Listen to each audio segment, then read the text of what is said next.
Today we're going to do a quick comparison of the RetroTink 4K CE Motion Adaptive Deinterlacing versus that of the RetroTink 4K Pro.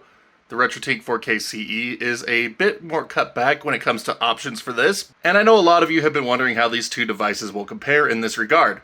So to help me test this today, we are going to be using this PS2 Slim right here, with a copy of Dead or Alive 2 Hardcore, just an amazing motion adaptive deinterlacing stress test game. It's just fantastic what it does to motion adaptive deinterlacers. And for our connection method today, we're going to be using official Sony component cables. Even though this PS2 is modded with a RetroGem, we're going to be using official component cables just because it just gives you the most realistic expectation for your own component video setup. Now for our settings on the RetroTink 4K Pro. So we are using wobbling pixels, PS2 component profile, square pixels, integer scaled, sharp. So go into the load profile, load from file, head down to Sony.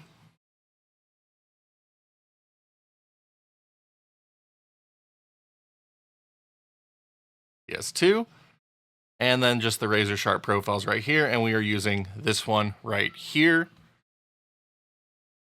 And of course, you can pre-calibrate it with the sharpness calibration option. We've already done that, so I'm not going to go over it again here. And then under the HDMI output, I have it set to Genlock with FreeSync enabled. Now in advanced settings, scaling and cropping, we have cropped the black borders off of the left and right sides of the image, and then are just using a 1:1 square pixel proportional scale to give us this full frame you see here. And then for our interpolation, we're just using bilinear sharp along both axes.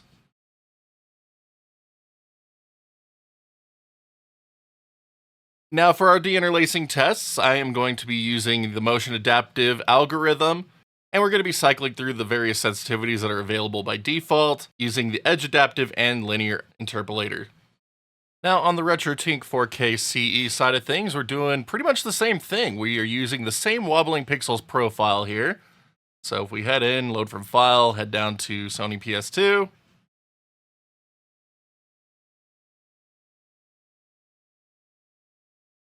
And that razor sharp profile, again, we're using the square pixels and integer scaling razor sharp. And again, you have the zoom for calibration as needed. But for HDMI output, again, we're using Genlock with FreeSync enabled. Scaling and cropped, we trim the sides using a proportional 1:1 square pixel scale, 5x scale along both axes. Bilinear sharp for our interpolation. And in the deinterlacing menu, you can see that we only have the selection for motion adaptive. There are no fine-tuning options available on the RetroTink 4K CE as you get on the RetroTink 4K Pro. So all of those nice tuning features that we get are just not here, which is fine. This is a more plug-and-play device, and you'll see the results in action here momentarily. But again, you just get motion adaptive, weave, bob, linear, blend, CRT simulation, LCD blending, and motion adaptive with the option to invert the fields. So all of that advanced stuff like low, medium, high, max, 3x2, 2x2, inverse telecine, and then all of the other stuff is just not available on the 4K CE. This is one of the areas where it got cut back with the smaller FPGA. But now we're going to go ahead and run the Dead or Alive 2 Attract video because this is a very replicable test and a great stress test for motion adaptive deinterlacing. So we're going to be comparing the RetroTink 4K CE's MADI implementation versus the RetroTink 4K Pro at low, medium, high, and max. Enjoy!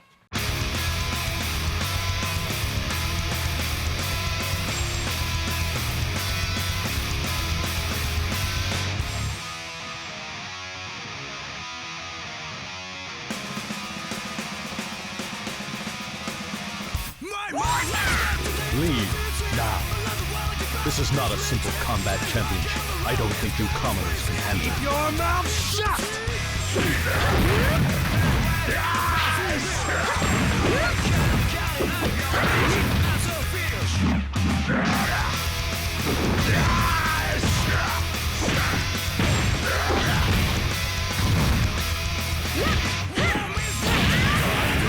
The next one? I want hold back, old man. Don't take me lightly, young man. I heard Project Epsilon is a failure. What do you know? What is Project Epsilon? It seems like you are no longer under mind control. Brace yourself.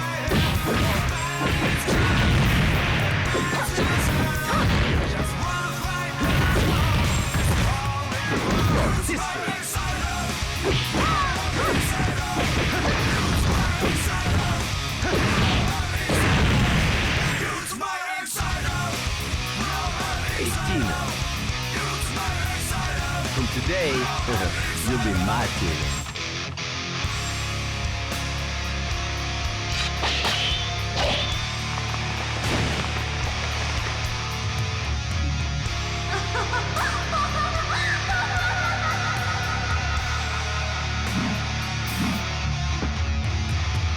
How dare you, swindler!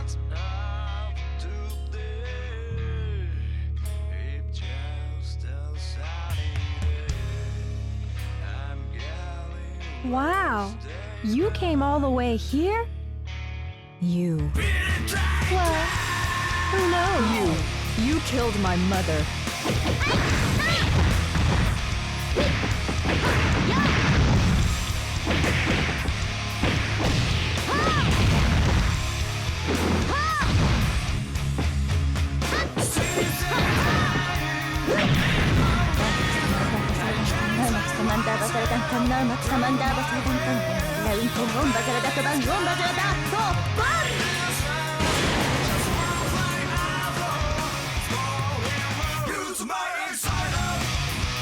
Grow up to be a lady.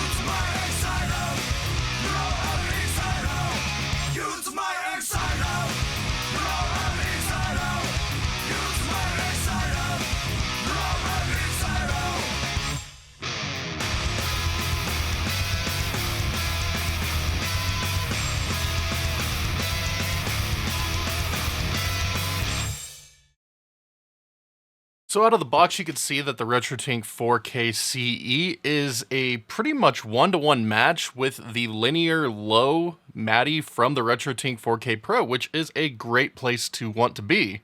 You aren't going to be getting a ton of combing artifacts, and the image looks clean during scene transitions, which is fantastic. Obviously, you're able to change the settings on the RetroTink 4K Pro between medium, high, and max, but changing those settings does introduce more combing artifacts into the image, which isn't exactly what we want to see, but the option is available for the Pro owners. But for a plug-and-play solution, the RetroTink 4K CE is spot on for where we want to see it as a baseline. Looks really good. But how does it compare to the MADI on the RetroTink 4K Pro with Edge Adaptive enabled? Let's take a look.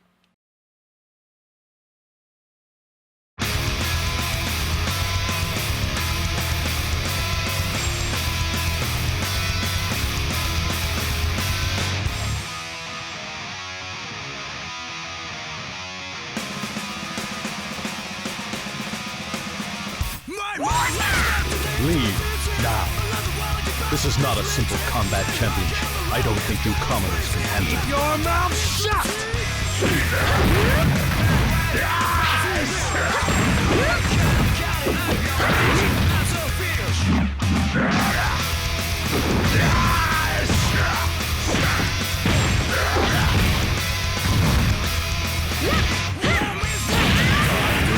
The next one? I won't hold back, old man. Don't take me lightly, young man. I heard Project Epsilon is a failure. What do you know? What is Project Epsilon? It seems like you are no longer under mind control. Brace yourself.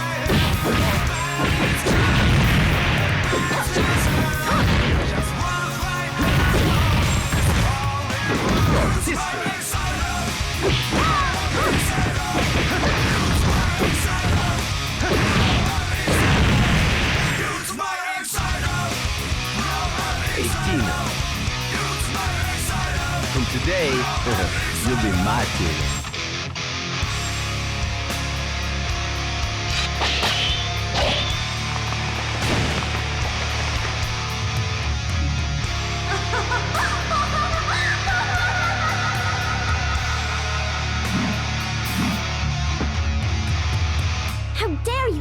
Swindler?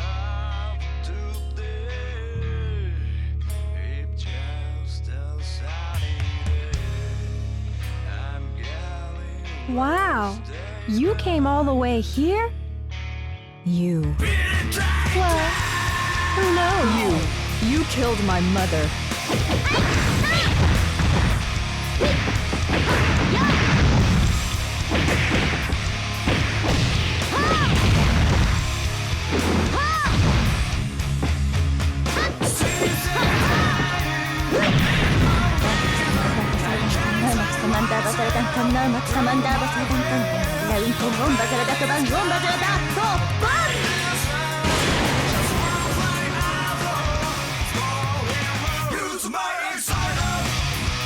Grow up to be a lady.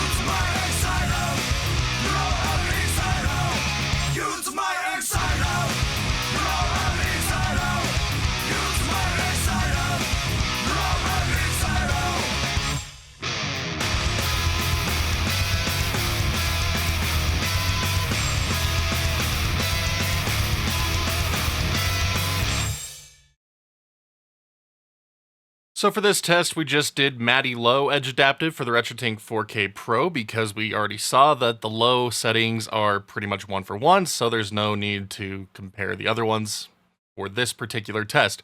So the edge adaptive setting for the Motion Adaptive Deinterlacer on the RetroTink 4K Pro really help return some perceived quality back into the image.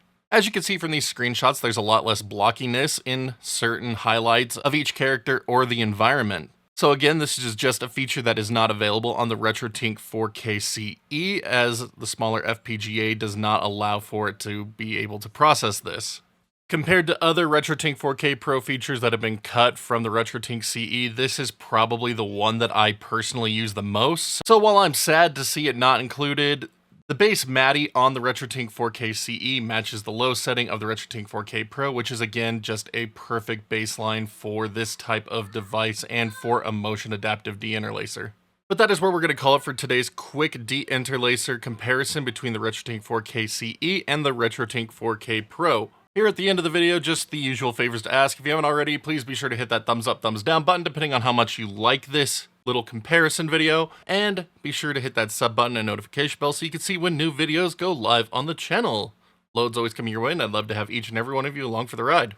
For anyone interested in further helping support the channel and keep it going, please be sure to check out that join button here on YouTube or the Patreon link in the bottom right hand corner of the screen. Every little bit helps keep us going and bringing this content directly to you. Big shout out to all of our current champions. Thank you for always believing in what we do here and helping us keep it going. You are just incredible. Could not do it without you.